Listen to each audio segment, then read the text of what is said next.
Why isn't Donald Trump coming tomorrow? Because he has a 4-year-old mentality, and he's having a tantrum.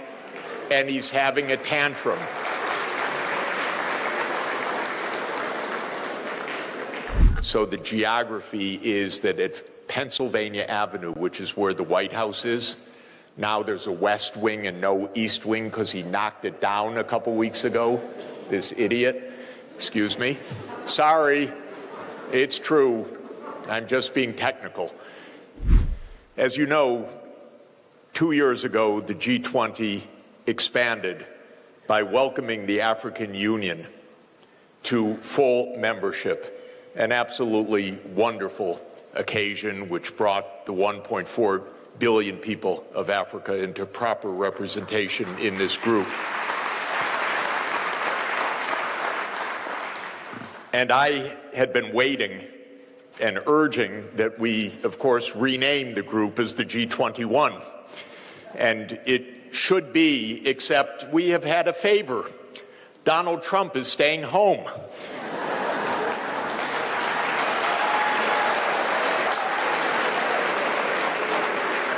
So not only did we go G20, G21, back to G20, Africa has replaced the United States in the proper center.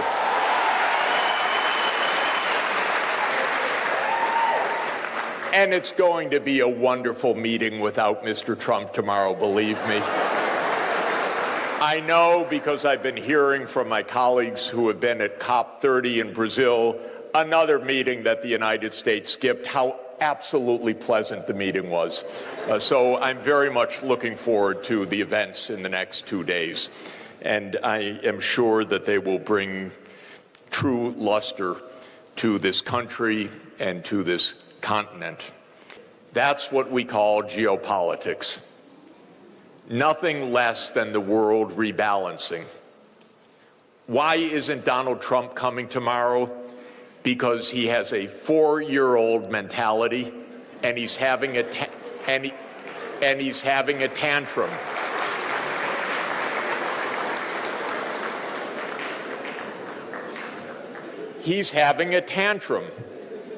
What is the tantrum?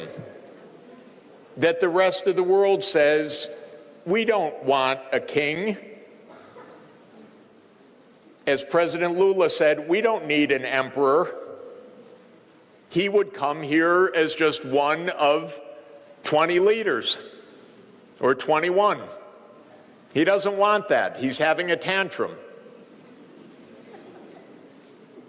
So this rebalancing is happening.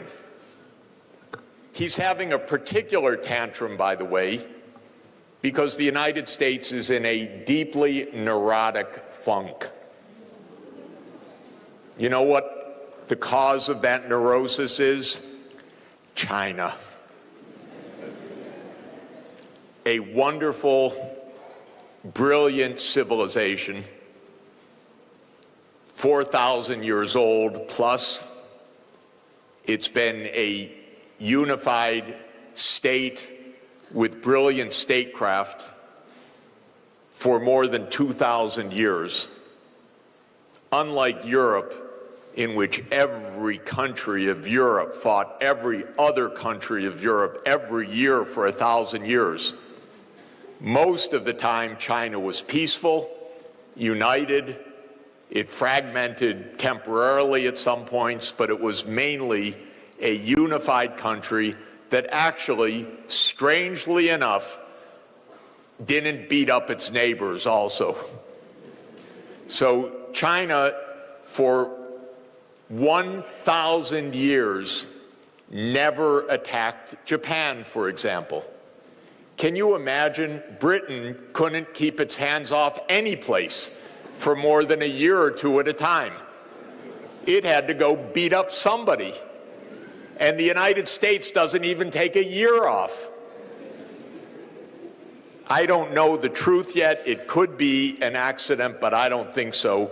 Today, a major refinery in Venezuela suddenly exploded. That seems a lot like the CIA to me.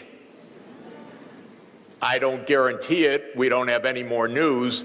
But last week, President Trump said he had assigned the CIA to operations inside Venezuela, and a week later, suddenly the biggest refinery blows up. So the United States can hardly go a week at a time without trying to kill somebody. But China actually goes centuries without attacking its neighbors. So China went for 1,000 years without once invading Japan, a near neighbor, even though China was much more powerful.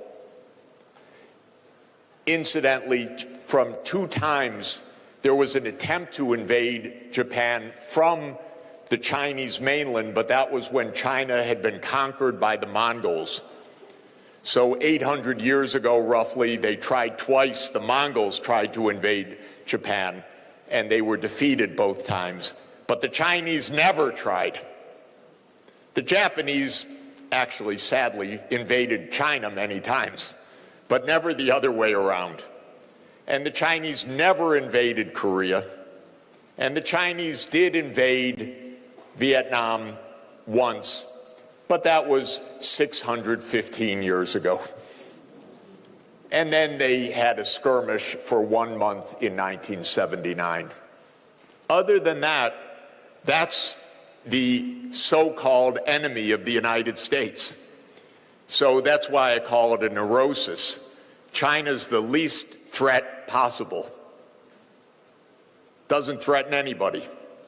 Doesn't attack anybody. Hasn't been in any war for 46 years, and the war that it was in 46 years ago lasted 1 month. That's when Vietnam toppled a government in Cambodia that China viewed as an ally, and so it punished Vietnam for a month for having overthrown their ally in Cambodia. Other than that, no wars for more than 4 decades. But we're in a funk because the American idea is you have to be number one so you can boss everyone else around. And by the way, we learned every trick we know from the British, who did that for 200 years before that. So that's where the geopolitics comes in. What Adam Smith is saying in 1776 is we need to look forward to a future in which there is equal force, mutual respect, social justice. And we're at that hinge moment of history. Because to my way of thinking, we are at the end of 3 major cycles. First, with these momentous discoveries that Adam Smith talked about, these sea routes that the Europeans found, that began a period of European ascent in the world history and world economy, because Europe was nothing special economically or geopolitically in 1500. You would not put it as likely to succeed or to dominate. But those events changed the course of events.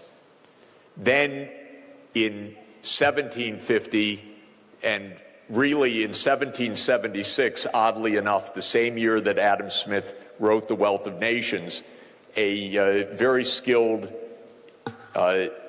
engineer, we would say today, but he didn't have that title, a man named James Watt, working at the University of Glasgow, fittingly at a university, stuck a condenser on a steam engine that had been invented decades before, and suddenly the steam engine became incredibly efficient, low cost, and suddenly the industrial age was feasible because of that great invention of the steam engine. That happened, that commercial steam engine of James Watt, which is why we talk about megawatts today, because of Mr. Watt and the power that his steam engine brought.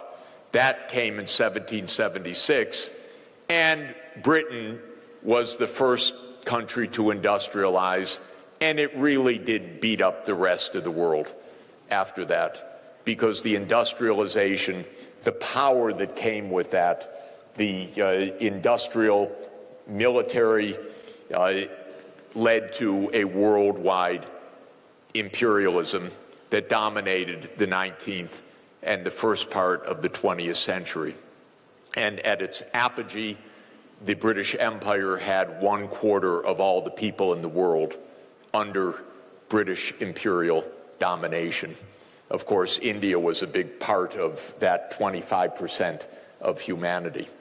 So that's the second part of a cycle. And then, because Europe has a very hard time making peace within Europe.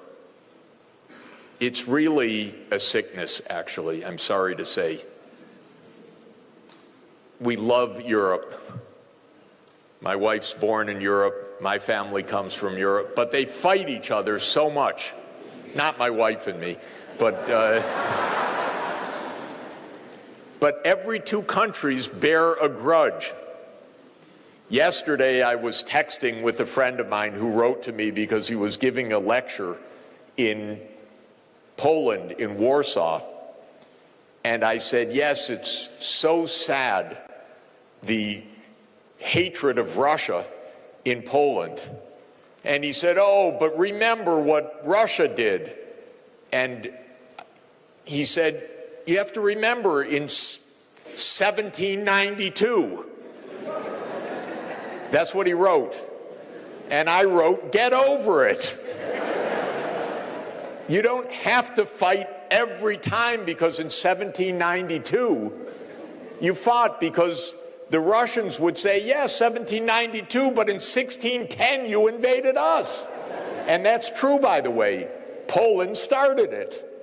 When Russia was in trouble, in so-called times of trouble in 1610, it was Poland that invaded Russia. Then Russia invaded Poland 150 years later, and on, and they can't stop. And there is, by the way, there's the famous saying of the philosopher George Santayana, the Spanish philosopher of the 20th century, that those who forget history are condemned to repeat it. And my wife has a better one, though. Sonia says those who remember history are condemned to repeat it, because all you do is you bear a grudge for 1,000 years. Get over it.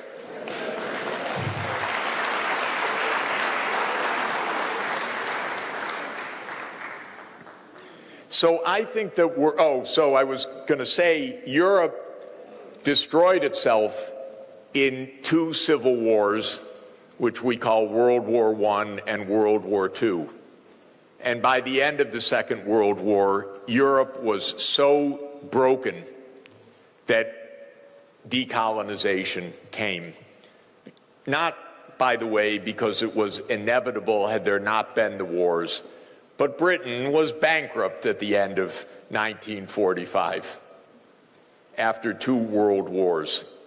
And Europe had lost any claim whatsoever, not that it deserved it ever, but any claim that it was a civilizing mission or anything else. Not only was it a completely reckless and cruel incivility of the imperial age, but they couldn't even within Europe behave with any decency and slaughtered tens of millions of people. So at the end of World War II, imperialism wasn't quite over, though.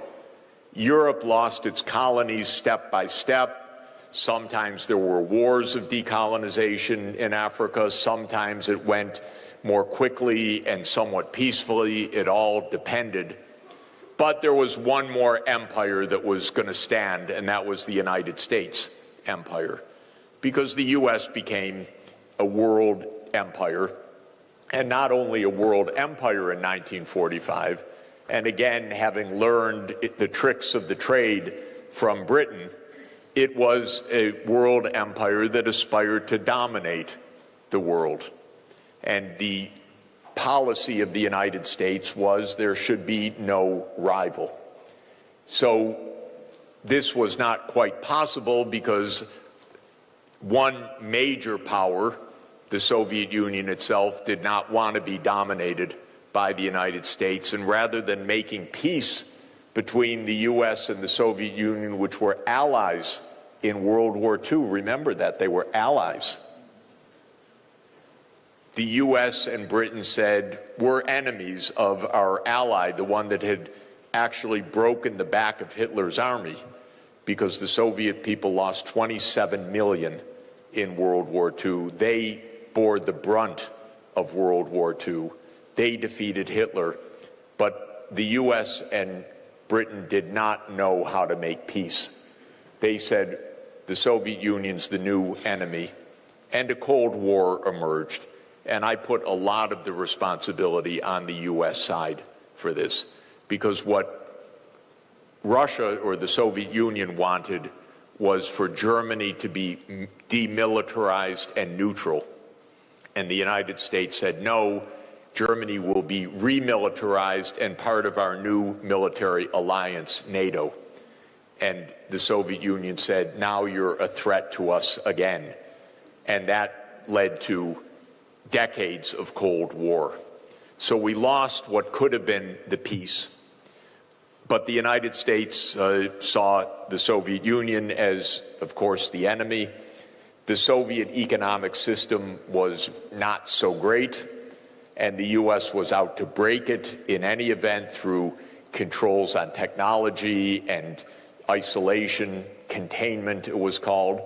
And as of 1991, the Soviet Union had an economic collapse, and it collapsed into 15 successor states. And I mention this because at that moment, the United States said, oh my God, now we made it. We're alone. We run the world. And believe me, that's how they felt. And that was an illusion, a delusion. They thought Russia, that's a nothing. And they thought China, don't they grow rice there? That's an impoverished country of villages. We don't even have to worry about that. We are the sole superpower of the world.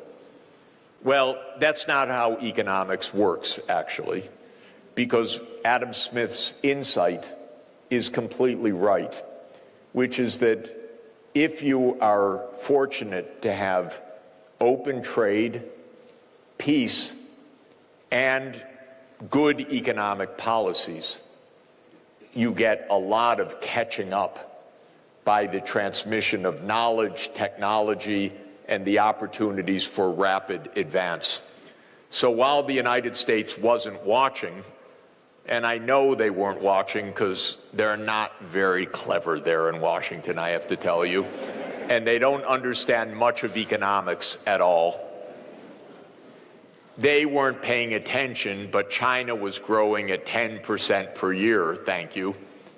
And if you do that, you double the size of your economy every 7 years. And if you do that for 35 years, which China did, you've doubled 5 times.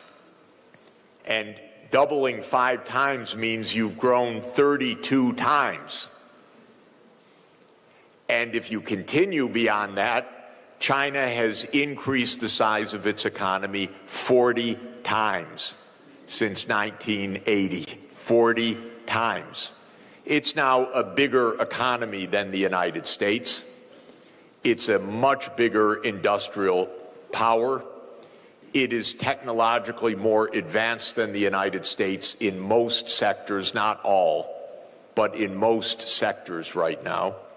When you drive your vehicles 10 years from now, they will be Chinese electric vehicles. And even if you happen to drive a Tesla, that's a Chinese vehicle, by the way, with Elon Musk at the top. But it's the gigafactory in Shanghai that gives it even a chance to compete. So China made it, and that's why we're at the end of yet another cycle. The European imperial age is over.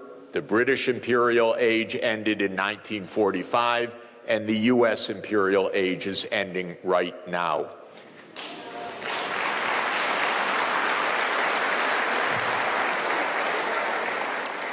And that's why Donald Trump is home.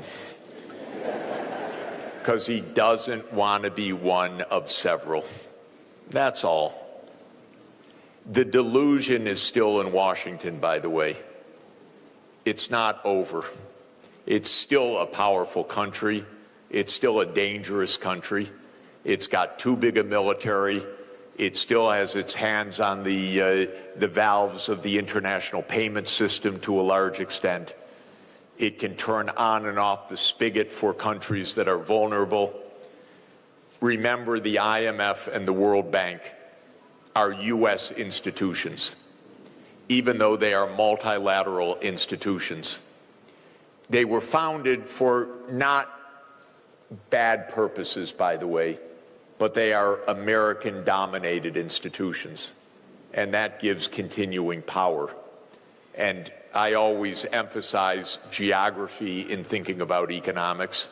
So the geography is that at Pennsylvania Avenue, which is where the White House is, now there's a West Wing and no East Wing because he knocked it down a couple weeks ago, this idiot. Excuse me. Sorry, it's true. I'm just being technical. At 16th in Pennsylvania is the White House. 15th in Pennsylvania is the Treasury Building. 17th in Pennsylvania is what's called the Executive Office of the President of the U.S. 18th in Pennsylvania is the World Bank.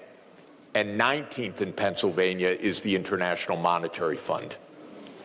So it's only 2 blocks from the president's office to tell the IMF what to do. You don't even need to text it. It takes 30 seconds to walk across the street to say, veto that country's program. And that's still power. But it's power that is fading. It's fading in part because of the BRICS. Because the BRICS are saying, we don't need to be under the thumb of a U.S. empire. That's what President Lula said when he was hosting the BRICS this summer, and Trump put on a tariff on Brazil because he didn't like a court proceeding against the preceding president who had tried to make a coup. And so he put on a penalty tariff, and President Lula said, we don't need an emperor, and we're not going to succumb to this kind of pressure. So the BRICS, of which you are an esteemed member, the S in BRICS, remember the 10 BRICS countries, Brazil, Russia, India, China, South Africa, and now Egypt and Ethiopia, United Arab Emirates, Iran, and Indonesia. The 10 BRICS countries have 46% of the world population. Thank you. And 41% of the world GDP. And they can look at the G7 and say, who are you? And that's what they're doing. So this is the new phase of geopolitics. The world is not falling apart, but the US and Europe are having a tantrum. That's different. And the world is not fragmenting. The US is isolating itself. It doesn't even go to the parties anymore. It puts on tariffs. It says, you can't have our market. And the rest of the world says, okay, because your market's not so important for us. And Trump said, okay, we're going to punish you, China, for being so successful, by the way. We're going to put 100% tariff on you. And the next hour, China said, okay, we're putting 120% tariff on you. And then Trump said, okay, we're going to restrict any advanced chips going to you. And China said, okay, no rare earth magnets. And the US, within a half an hour, said, we surrender.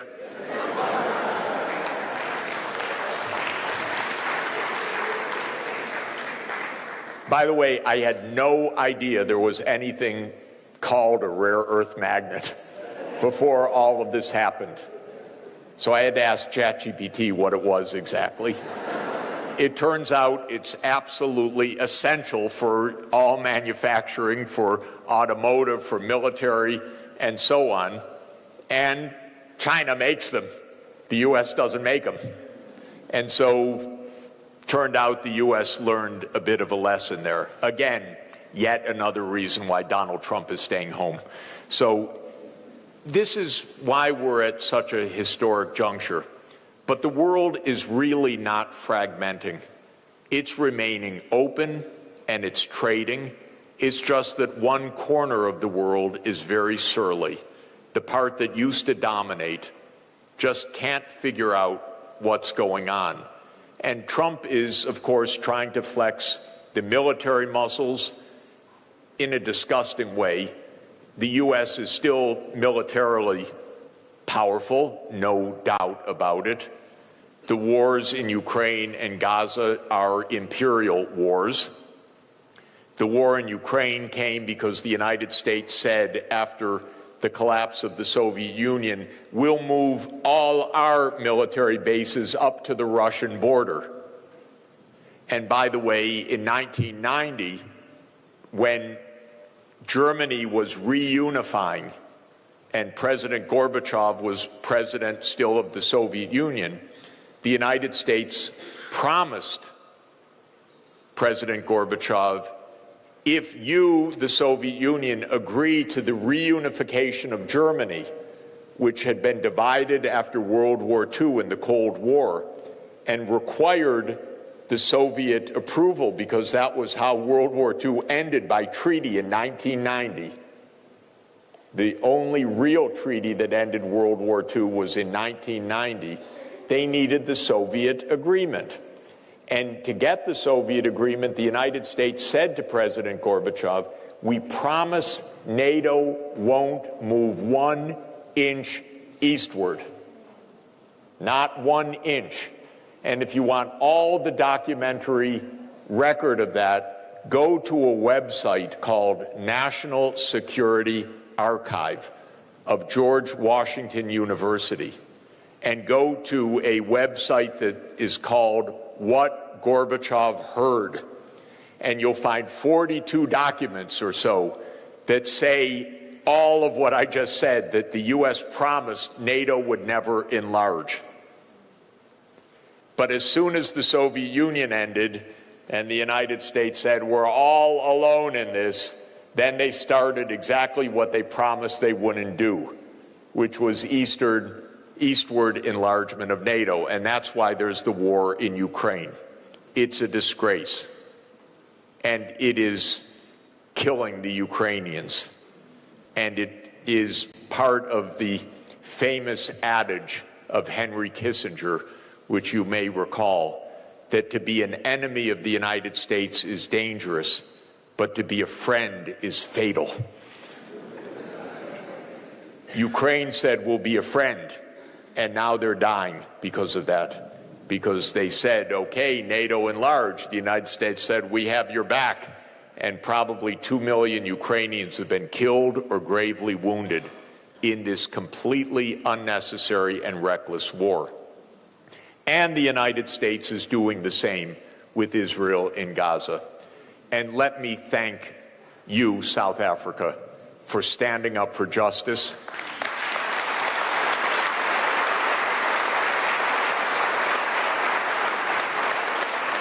It was very brave, very right, very precise to launch the International Court of Justice case. on Israel's violation of the 1948 Genocide Convention. The ICJ takes too long to rule, but the evidence that South Africa brought on behalf of the whole world is absolutely right and compelling.